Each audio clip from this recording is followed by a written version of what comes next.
Steve, always a pleasure speaking to you. Good evening to you. Let's talk a little bit about the state of readiness. It is the night before schools are set to resume.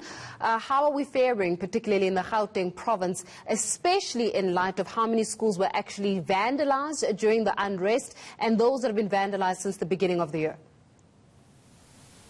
Thank you very much, Faith. We are ready as Gauteng. We've been interacting with our stakeholders, updating them on how ready we are. And they have indicated that we need to probably, do some of the things that they were concerned with, just to make sure that we are more prepared. But we've been working tirelessly, making sure that by the time schools open tomorrow, we should be ready.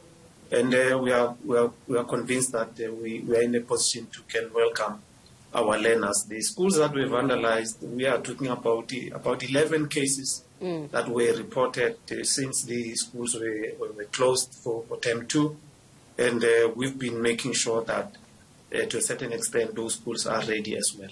All right, when you're saying that you're making sure that those schools are ready, Steve, what are you putting in place? I mean, how far are you? Will those schools be repaired? Will the children from those schools be moved to other schools and integrated? What's the plan?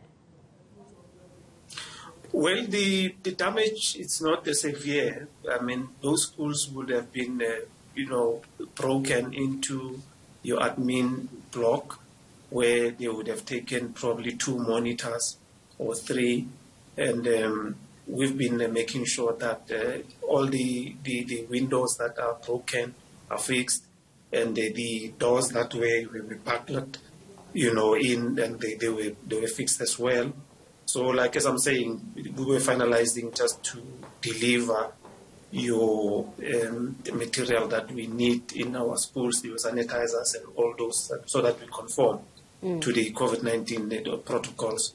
So the information at our disposal is that all our schools will be ready on Monday, but you'll understand that we said the high schools and the primary schools will be allowed to continue with the adaptable timetables, meaning that they will continue with the rotation. But on the 2nd of August, then we expect that all children will be welcome at these primary schools. Yeah. Steve, what is the status of the actual vaccination program of educators? How are you guys faring with regards to that, especially with interruptions that we've witnessed over the past week?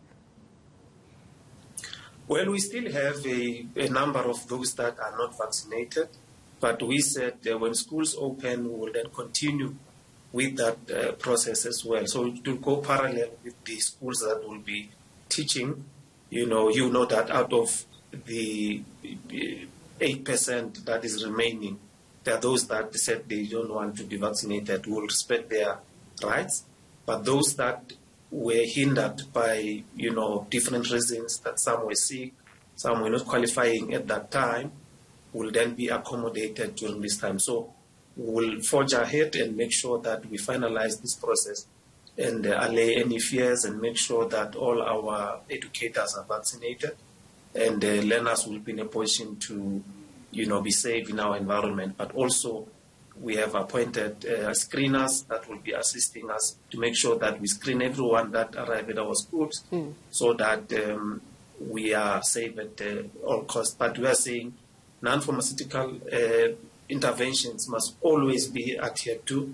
And we have put an emphasis to all our schools to say, let's make sure that we conform to those, because they will then be assisting us so that we are safe, all of us in our environment. Then how then do you start, speaking to those parents and almost allaying the fears of those parents who are saying, look, my child needs to get an education, but I am afraid that if my child goes to school, they may come back with COVID-19. My colleague, Ngobile, did a package just really articulating and actually giving insight to some of the fears by parents, genuine concerns by parents when it comes to COVID-19. And I'm sure you've appreciated with the science, especially of the Delta variant. So what do you say to parents who are saying, look, Steve, I hear you about going back to school, but I'm just simply afraid that my kid will come back with COVID? Well, for us as the department, we've been assuring that we'll make sure that we conform to COVID-19 protocols and make sure that we avail all equipments, avail everything that is needed in our schools, and we've been making sure that is happening. And we just want to assure them that with the appointment of the additional screeners, we are making sure that everyone is screened on arrival, and that's why we are saying the process of vaccination as well. We have been fast-tracking that. We know that the majority of our personnel is vaccinated, and we also need to be mindful of the fact that we've lost so much in terms of the curriculum time. Hence, we are actually pushing for primary school learners to come back, and we make sure that we conform to COVID-19 protocols. So we think that if we all do that and respect that, we should be in a position not to have infections. Steve, we'll leave it there for this evening. Thank you so much for your time. Steve Mabona, Gauteng Education spokesperson.